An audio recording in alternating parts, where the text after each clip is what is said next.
Hello, good morning mayam. Ngasisu another video ama pudana lakchere mayam yamfamda. Ngasi video se Mairen thongba video oiduni. Mairen sida semna jamthokna laijare. Adegi jenam tespat murwa tepusu hapja siga semna laire. Sina hangam maru neba hangam thausumbi maru. Singha se khara hapkaneba ang Mairen thongbu sida. Nakata abda mujhe munyasi mayam. Khang sare mayam hojik ai tespata thada jarege mayam ai Mairen thongba se jamna haijage soi subada so mayam comment tabiramo awada haroidra haibadi so haibiramu mayam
Mayam nga makok do sire singha ni thar ko se si matum oirami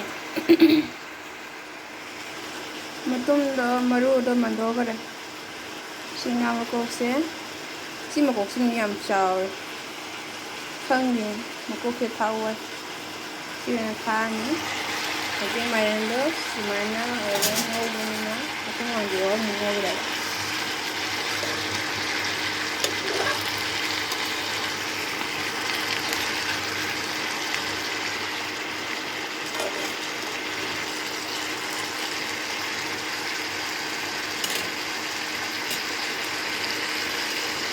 ngase adun thacheng roba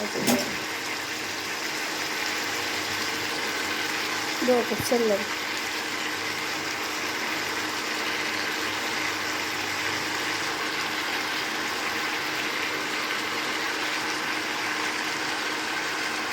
yale da masala thani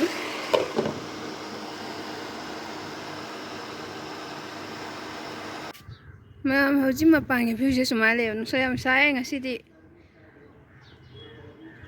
sakhusa ama numit kase ekdam hai sin nusayam saramina sai je jingbo yam phajare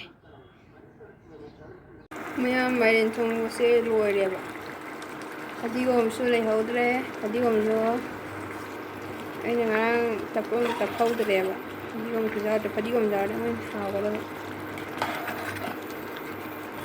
ꯃꯥꯏꯔꯦꯟ ꯊꯣꯡꯕꯗ ꯁꯨꯃꯥꯏꯅ ꯂꯩꯔꯦ ꯌꯥꯝ ꯍꯥꯎꯕꯗ ꯍꯥꯎꯔꯣꯏꯗ꯭ꯔꯥ ꯍꯥꯏꯕꯗꯣ ꯍꯥꯏꯕꯤꯔꯝꯃꯣ command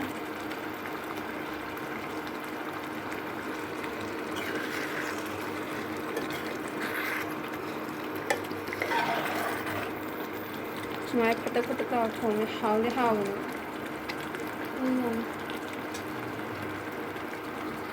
ma'am Mairen thongba do loijare matang sida loijare aigi mathel sida leijare nga maring khangobu su yaure bora su yaure chak sina ango boina tawjare ma'am aigi video da support tawbiyo ma'am like share subscribe tawbiramu si hairaga matang sida loisanjarage mathangda mu soidana another video ama puduna lakjake ko ma'am bye ma'am